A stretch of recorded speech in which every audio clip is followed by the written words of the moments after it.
یہ اس نبی کی وجہ سے آج ہم بچے ہوئے ہیں، ورنہ پتھروں کی بارش تو قیامت سے پہلے آئی ہے، قوم عاد پر قیامت سے پہلے آیا ہے، قوم لوط پر پتھروں کی بارش قیامت سے پہلے ہے، قیامت کا منظر تو بعد میں ہے۔ اسی دنیا میں عذاب آیا ہے، اسی دنیا میں حضرت نوح علیہ السلام صرف 83 لوگ بچے، باقی پوری زمین کے اندر پانی ہی پانی تھا۔ کیا وہ قیامت کا منظر تھا؟ نہیں، وہ اس دنیا میں عذاب تھا، وہ اسی دنیا میں عذاب تھا۔ یہ صرف اس آپ صلی اللہ علیہ وسلم کی وجہ سے ہم بچے ہوئے ہیں، ورنہ تو پتھروں میں آنے میں دیر ہی نہیں ہے۔ اللہ کو کیا دیر لگتی ہے؟ اللہ تو 1 سیکنڈ میں صرف کن کہنا ہے فیکون، وہ اسی وقت ہو جائے گا۔ میرے عزیزوں، ہم اللہ سے دل لگائیں، اپنے آپ کو اللہ کے لیے سپرد کریں۔ زندگی کا پتہ نہیں، کسی ٹائم بھی ختم ہو جائے، اور یہ تو بالکل ہی آپ اس بات کو دل سے نکال دیں کہ میں اگر نیک بنوں گا، اچھے اعمال میں دنیا میں بھوکا مر جاؤں گا۔ یہ سب سے غلط نظریہ ہے۔ اللہ کے نبی صلی اللہ علیہ وسلم نے فرمایا، من كانت نیتہ طلب الآخرہ جعل اللہ غنا فی قلبہ۔ جو شخص آخرت کے لیے جیتا ہے، جو شخص آخرت کے لیے کام کرتا ہے، جو شخص آخرت کے لیے صبح و شام کرتا ہے اور ہر وقت موت کی تیاری میں رہتا ہے، اللہ پاک اس کے دل کو غنی کر دیتا ہے، اس کے دل سے لالچ کو نکال دیتا ہے، اس کے دل سے حفظ کو نکال دیتا ہے۔ محنت کرتا ہے، جو مل گئی اس پہ شکر کرتا ہے۔ لئن شکرتم لازیدنکم، اللہ رب العالمین فرماتے ہیں اگر تم شکر کرو گے میں تمہارے رزق کے اندر اضافہ کر دوں گا۔ تو اللہ پاک دل کو غنی کر دیتے۔ اللہ کے نبی نے فرمایا وَجَمَعَ لَهُ شَمْلَهُ، اور اس کے بکھرے ہوئے کاموں کو اللہ پاک سمیٹ دیتے ہیں۔ بکھرے ہوئے کام کسے کہتے ہیں؟ صبح اٹھتا ہے، بھئی آج فلاں بکری بیمار ہے، آج بیٹا بیمار ہے، آج فیس دینی ہے، بل دینا ہے، فلاں جگہ پہ شادی ہے، موت کی ہے۔ یہ سارے بکھرے ہوئے کام ہیں۔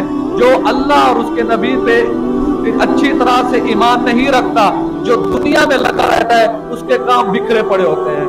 صبح اٹھتے ہی کوہلو کی بیل کی طرح بھاگنا شروع ہو جاتا ہے، کبھی ادھر جا رہا ہے کبھی ادھر جا رہا ہے۔ جو اللہ پر یقین رکھتا ہے، جو اللہ کی عبادت کرتا ہے، رسول اللہ صلی اللہ علیہ وسلم کی سنتوں کو اپناتا ہے، جمع لہ شملہ، اللہ کے نبی نے فرمایا اللہ پاک اس کے بکھرے ہوئے کاموں کو سمیٹ دیتا ہے، اس کے کام آسانی سے ہو جاتے ہیں، اس کو لمبی چوڑی دوڑ دھوپ نہیں کرنی پڑے گی، اس کے کام اللہ پاک سمیٹ دیتا ہے، اس کے کاموں میں برکت ڈال دیتا ہے۔ وَآتَتْهُ دُنْيَا وَهِيَ رَاغِمَةٌ، اگلی بات اللہ کے نبی نے فرمائی اور اس کے پاس دنیا خود ذلیل ہو کر آئے گی، دنیا اس کے سامنے خود سر جھکا کے آئے گی۔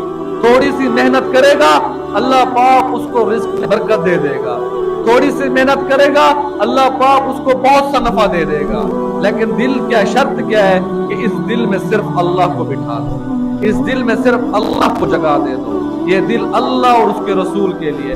اب اگلی 3 باتیں اللہ کے نبی نے کیا فرمائی؟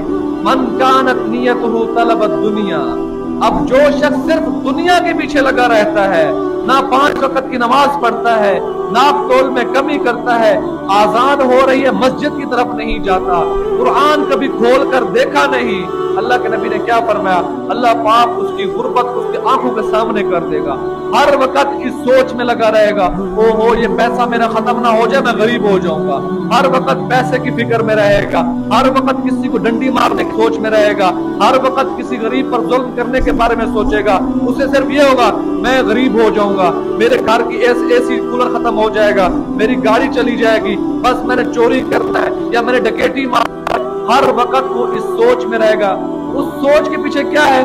وہ اللہ سے دور ہے، اللہ پاک نے اس کو دنیا میں ذلیل کیا ہوگا، پھر بھاگ رہا ہوتا ہے، کہیں جا کے چوری کرتا ہے، کہیں جا کے رشوت لیتا ہے، وَشَتَّتَ لَهُ أَمْرَهُ، اللہ پاک اس کے کاموں کو بکھیر کے رکھ دے گا۔ جو اللہ سے دور ہوگا اس کے کام بکھر جائیں گے۔ کبھی اٹھے گا صبح بیٹا بیمار ہے، بیٹے کی دوائی لے کر واپس پہنچے گا تو بیوی بیمار ہوگی، بیوی کی دوائی لے کر پہنچے گا گھر میں بکری بیمار ہو جائے گی، کبھی کیا کبھی کہیں سے دیوار گر جائے گی، کبھی فصلوں کا نقصان ہو جائے گا، وہ بس ایسے بھاگتا ہی رہ جائے گا۔ شتت لہ امرہ، اللہ پاک اس کے کام کو ایسے بکھیر کے رکھ دے گا۔ رشوت لے گا، گھر پہنچے گا، پتہ لگے گا کہ بیوی بیمار ہے، 50,000 اس پہ لگ گیا اور کہے گا کہ ہے شکر ہے رشوت لے لیا، اگر وہ رشوت نہ لیتا تو بیوی بیمار نہ ہوتی،